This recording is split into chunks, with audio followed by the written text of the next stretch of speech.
right, now, Okay. if you want to make a milkshake or a malted milk, I like the malt, but if you don't put the malt in, then it's just a regular milkshake. Okay, all right, now say you want to make a chocolate one. Here's how I start out. In the big container that you, with the blender, I would take, you have to buy, it comes in a big bottle, and it's Hershey syrup, and it's a big black bottle, and it's chocolate, and you squirt in some syrup in the bottom of this glass uh, that you're using to make with the blender, the mixer, whatever. You put that in first.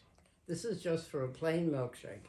You put in a goodly amount of the chocolate, and then it depends how many people are going to drink it.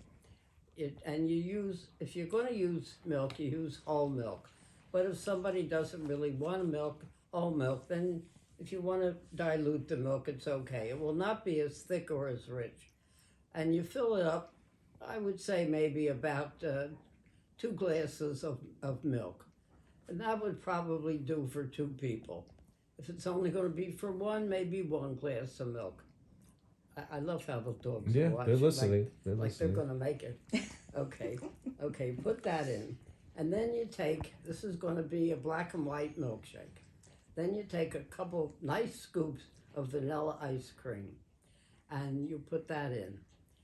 If you want to put a little crushed ice, if you crush some ice, it'll make it good and cold. And then you just put the top on and push milkshake or blend, whatever your container uses.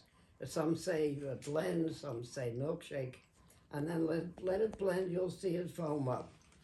Now, if you're going to use malt, which is what I like, is it a good flavor, you use I think it's Borden's now. I have it, I get the name.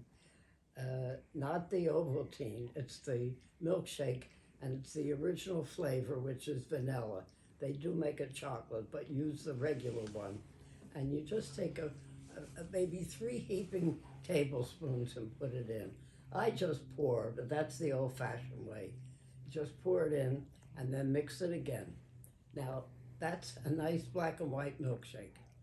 Now, if you want to make a strawberry one, which is really good too, then I buy the same container Hershey makes it, strawberry syrup. And you do the same thing. You put the syrup in first, and then you take the milk and you put that in. And if you want to use fresh strawberries, if you have them, fine. But if you have frozen strawberries, they're very good too. If they have the little leaf on them, cut them off. Some frozen berries come already cut. Throw a few of those in, or throw fresh ones in. You could throw any kind of fruit in. And then if you want to use strawberry ice cream, that's okay. If you want to use vanilla ice cream, fine. Just pour it in, put the milk, and beat it up again. And let it foam up good. Pour it in a nice big glass, and take a straw. It's very hard to get the big straws anymore. For some reason, they've discontinued them, but you have to check around. And then just sip it up and drink it to your heart's content, and you'll love it. Did you mention ice cream, or doesn't ice cream go? Yeah, no, she mentioned ice cream. Oh, I okay. said either vanilla or strawberry. Oh, okay. If you make a strawberry Oh, one. okay.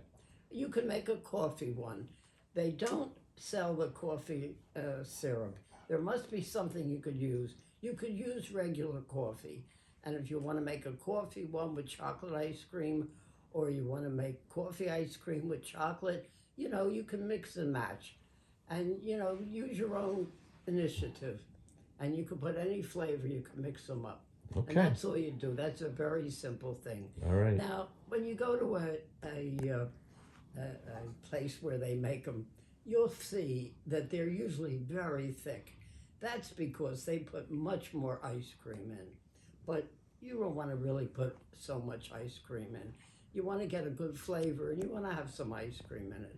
But when you buy it, they really, at a soda bar, I know when I was a little girl, they would put a lot more ice cream in it. But you can do whatever you want. So I hope you enjoy it, Georgia.